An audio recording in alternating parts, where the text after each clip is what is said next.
E.G.G. Egregious Games. Hello, Egregious here. Something a little bit different today that I've never done. I'm going to be doing a movie review. As you can see by the title, it's going to be a review of Spider-Man No Way Home. And right off the bat, I've got to say, this game's getting like 10 out of 10s everywhere right out of the gate. People are saying this film is amazing. And this is going to be a spoilerific review, so bear that in mind as well. Um, if you're looking for a glowing review of the film that's just like agreeing with you, you might not enjoy this. This is not a 10 out of 10 review. This is a somewhat more critical review. And I have to get these thoughts out almost because I feel like I disagree with the majority of people. So without further ado, I'm just going to get into it. What I did like, because I liked a lot about this film. And what I didn't like, which was a fair few things. Um, already the fucking dislikes are piling up. This film is a fan service film, very, very purely a fan service film. And I think I should preface this by talking about my opinions on the old films. I like the Maguire films, although Maguire himself always felt a bit lethargic to me as an actor. It feels like he's always got a cold. Um, just not that much energy. I liked the films though. I think the original trilogy had some of the best writing. It was a very like classic superhero movie, you know. Um, and those films really captured the essence of superhero films before they became a thing, before the MCU is a thing. And so I think there's a lot of nostalgia for a lot of people there. So you know, I like them well enough. I even liked the third film because I accepted it for what it was. Um, the actor for Venom, who fucking played Venom, Topher Grace. Topher Grace was the worst casting for Eddie Brock I've ever seen, and I hated him as Eddie Brock. But you know, getting to see like a two versus two fight at the end, that was pretty cool. The way the villains always seemed to just die was a bit like, eh. And this film is very much like the complete opposite, um, the complete opposite philosophy to that in a way that's almost jarring. And onto the Amazing Spider-Man films. I actually think that Garfield is the best Spider-Man actor. I'll go so far as to say, well, I, I think he's easily the best Spider-Man actor. I think he's the one with the most real emotional depth to his casting, and that came across really strongly here. I actually think Garfield stole the show.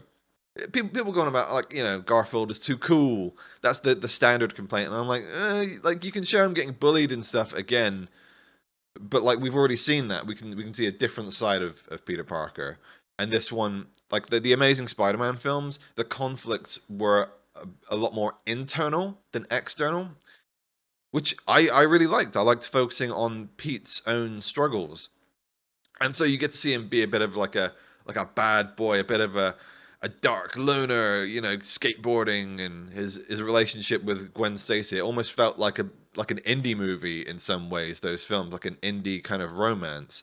The way they showed his relationship growing with Gwen Stacy, and the balls to kill off Gwen Stacy in the second one. Obviously, that did happen in the comics, so it's kind of a given. But I really liked those movies. Green Goblin in the second film and Electro, both goofy villains in my opinion, but I don't think anyone liked Green Goblin from Amazing Spider-Man 2, and he did not return in this film. Not particularly surprised at that either. So us go on and talk about this film. And I'm just going to paint in broad strokes here. I don't need to go over the whole plot for you guys. But this film is absolutely a fan service film. This is a pure fan service film. And that's really what my review is going to focus on, because I'm just gonna go right out there and say it. I think the plot for this film made no fucking sense for the most part. Um, and again, this is spoilerific, so if you want to watch the film, you should watch that first and then watch this. But there is so much of this film that could have made more sense. And seeing the trailers, I was kind of like, how are they going to handle this from a plot perspective? How are they going to have it make sense? Because Doc Ock has a different design. He's older. So is this going to come from an alternate universe where Doctor Octopus survived the encounter with Spider-Man? That was my assumption, something like that. But it was completely different, and basically they never really explained it. And maybe that was the smart choice. The plot of this film is that people who knew that Peter Parker was Spider-Man have showed up in this universe, and this Pete is basically trying to save them in the old universe because a lot of them died in the old universe. Except that some of the characters didn't know Pete was Spider-Man. That's even a plot point. Like Electro did not know very clearly towards the end of the film. We know that he didn't know. Tom Hardy shows up from the Venom movies. He didn't know. In his universe, as far as we know, there's not even a Peter Parker. He certainly doesn't know if there's a Peter Parker or not. But he's here for a post-credit sequence, and something that apparently is going to have a relevance on the plot going forward, which I'm not a fan of. The little Venom droplet. I'm assuming everyone watched the post-credit sequence, but you see him leave a little droplet of Venom behind. And if they're going to bring Venom into the Tom Holland Spider-Man universe, I'd rather they actually come up with an original storyline that makes sense rather than just saying, because we didn't get to see Spider-Man. Peter Parker does not know Tom Hardy was here, so making that a relevant plot point in terms of that's how the symbiote got here. Like, just give us an original symbiote story. Have it come from space. I want to see that. I want to see a new take on it. I would love to see them actually take JJJ's son into space as the astronaut and then bring the symbiote back that way, because we didn't get that in Spider-Man 3, to my knowledge. We just saw it land on a meteorite, and I would like to see that tackled. That'd be cool, but maybe not. So the villains, the villains are so trivialized in this film in terms of like, and it's part of the MCU problem of the MCU tech being like getting to the point where it's almost like magic now, where Spider-Man pretty much, like Tom Holland's Spider-Man, pretty much instantaneously beats Doctor Octopus by virtue of nanomachines, son. The nanomachines go on to Doctor Octopus's suit. He goes, linking new device, and he now controls Doctor Octopus's arms, which is like, I thought it was going to be a thing like that's holding the arms back. It's like stopping them moving a bit, but no, they literally override Doctor Octopus's own. They're plugged into his nervous system, but it overrides that, and he wins. And it's kind of, it does feel very much like a sequel to the last two Spider-Man films. Because I will be honest, the last two Spider-Man films, or the Tom Holland Spider-Man films, feel very much like kind of like they are meme films. They are jokes. Homecoming was like a comedy film, and Far From Home was sort of like a mildly dramatic comedy film and like a vacation movie. These films are mostly like comedy and not a whole lot of like plot or character development. They're fine. They've all been entertaining enough. They've been basically like MCU movies where they're just entertaining, and there's not a whole lot of emotional resonance to these movies, which again is why I liked Garfield's portrayal. Again, I'm inviting the dislikes. I'm the dislike button doesn't exist anymore, so I can say whatever the fuck I want. So yeah, this film is a continuation of that thing of like, there's not that much like cleverness or emotional resonance to the proceedings. There is more in this film than there have been in the previous films, purely because they killed Aunt May. But that almost undermines, in some ways, the rest of the movie, where it's basically just a meme, and the whole thing is just Peter's big fuck up. And I appreciate that, like, he's taking responsibility for his actions in some way. That's the one reason I'm going to give the film as high of a score on plot as I'm giving it, which is and in terms of like plot and as a film, I'm giving it a 4 out of 10. But that's just the plot and not the film's enjoyability as a whole. In fact, but before I go back to my complaints about the plot, before I go back to that, let's talk about what's good in the film. Um, and that is, this film is basically a meme made into a film. This is all the old Spider-Man memes. We've got Rent. We've got back problems. We've got I'm something of a scientist myself. And like the Spider-Man interacting, that is a joy. That's fun. Even Tobey Maguire, who felt like he was phoning it in with most of his lines. I can't tell with Tobey Maguire. Was he absolutely phoning it in with a Harrison Ford as Han Solo level of contempt? Like, yeah, just kill me for this film. I don't want to come back. I thought they were gonna kill him at the end, but they didn't. But I'm pretty sure it was part of his clause, like, I'm just doing this for the money. Do not make me come back as this character again. Um, but he's like, again, I always felt like he felt a bit lethargic in his own movies, like he always had a cold. So I can't tell if that's just the way he acts still. I assume so. I guess so. But even he looked like he was having fun with the lines and the interaction. Um, Garfield was an absolute joy. His moments here, like the one moment where he catches Mary Jane, comes across a little bit emotionally unstable for those for probably for MJ herself. She was probably like, "Why the fuck is this dude crying?" But for those of us who know, yeah, that was a fucking great moment.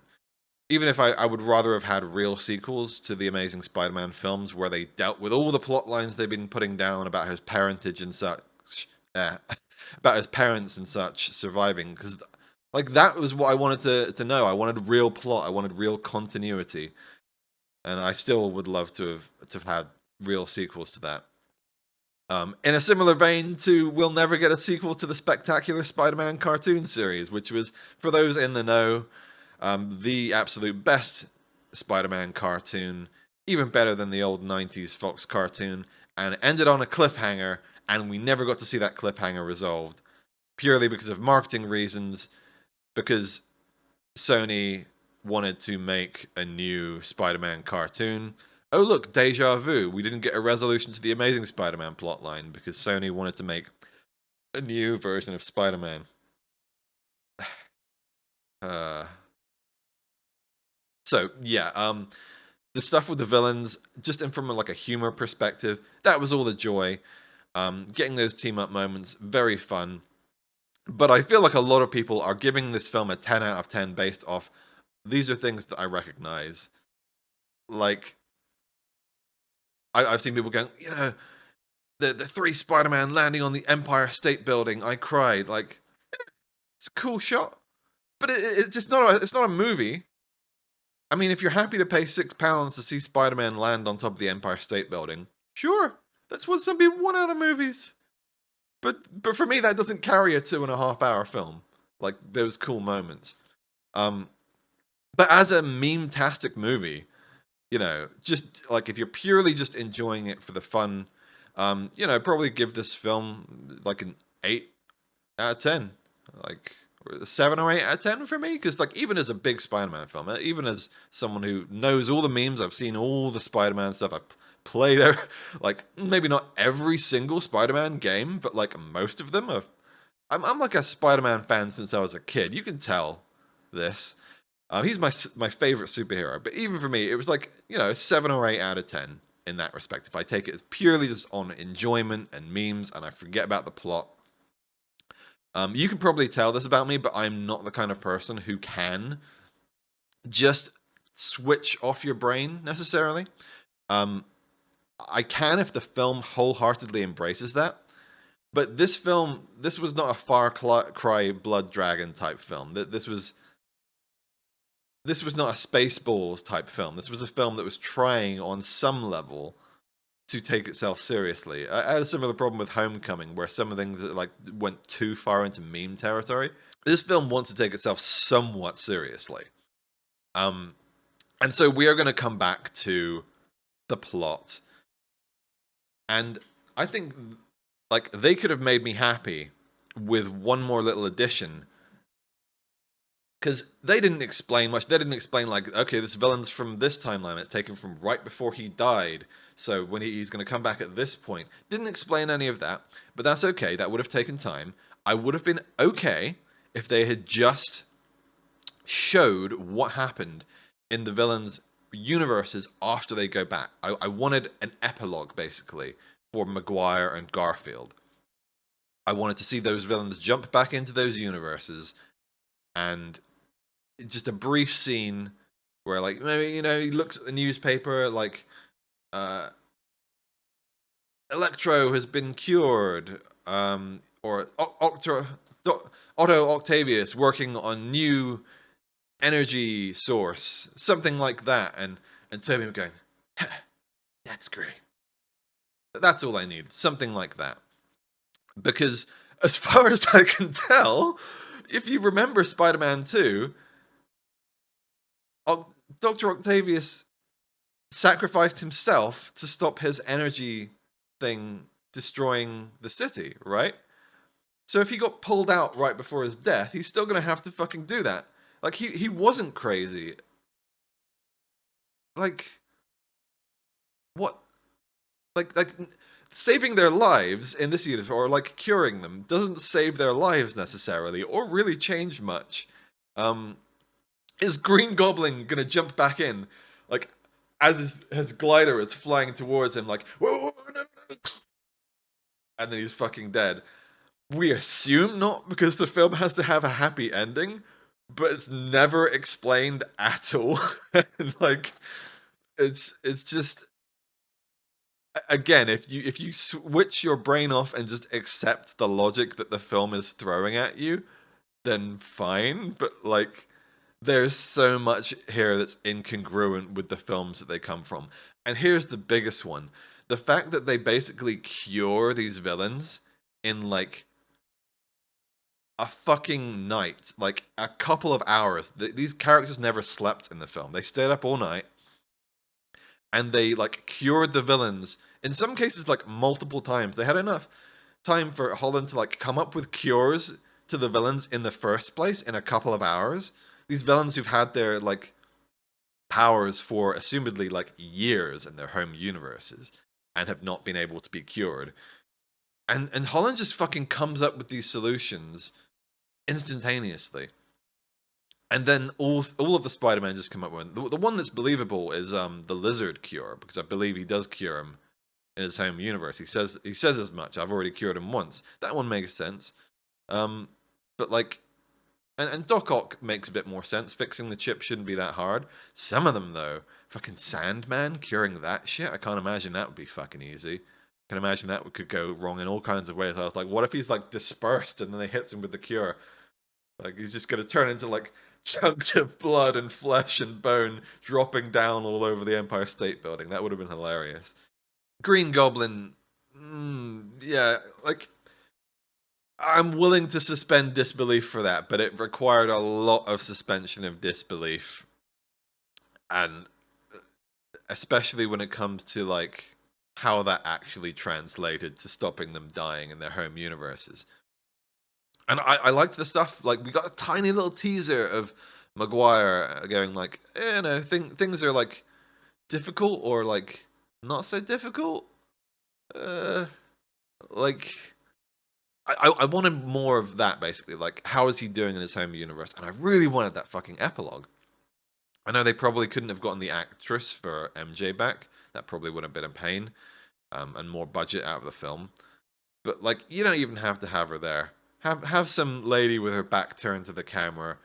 Just have him looking at the newspaper. Just something. And that would have tied it all together. That would have had, you would have been able to explain it and gloss over all the plot points that you needed to gloss over. I'm giving you the solution here, Disney. But they didn't do it. And that honestly could have turned my, like, 4 out of 10 on plot into, like, a 7 out of 10. It could have done that just with one scene, but they didn't do it. And, you know, we get that little bit of Garfield going, you know, at some point I stopped pulling my punches, which feels kind of like a betrayal of the character, but, like, you know, turning it into a plot point for this film so that he can have that resolved. Um, it was good, you know. I liked that because at the end of the day, we need to have a plot for this film. We need to have some character development. Um, and as a Garfield fan, I was very happy with basically the MJ catch. It was just like a very, very small moment that meant so much to fans of that duology, that two films. And that's the best tie-up we'll ever get. So I'm very grateful to the film for that. So as a whole, how do I value this film? How much do I recommend this film? Um, I would recommend it mostly on the basis of like I recognize that I'm not hit by nostalgia as much as some people. That there are going to be people who like I recognize that 10 out of 10, and you're going to go watch the film, whatever. And I hope you really enjoy it, and you will enjoy it. You will absolutely love this film. Um, for someone like me who doesn't necessarily go straight for that, but who is still going to really enjoy all the in jokes and the Spider-Man jokes, this is like for me probably like a solid 7 out of 10. I was thinking like 6 out of 10 because the plot is just that, but like I can put it aside. This is like a 7 out of 10 movie for me. I almost loved it, but for me to love it, it would have had to make sense. That's basically it. It would have had to make sense, and this film did not make sense to me. I'll go back to the Marissa Tomei bit. It's like if you're gonna make this just a meme film, then like killing off main characters and stuff, it feels less emotionally resonant, or like it's almost like a waste. And the most interesting part about Tom Holland's Spidey has always been his friends. So taking away his friend's memory of him kind of feels like a bit of a letdown in a way, but I just assume they're going to bring them back. They're not going to abandon those characters entirely, because that's a whole movie in of itself. That's a whole plot you can turn that into. And obviously, like the last film left off a lot of questions that then got answered in this film, and it's running.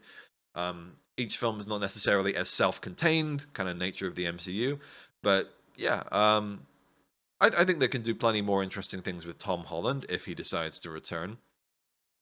But that kind of stuff, eh,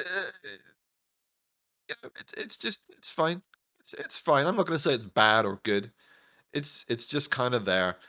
The film just couldn't quite decide if it wanted to be one giant meme or the the finale of this trilogy of Tom Holland films, and it's kind of both and kind of messy, but overall enjoyable.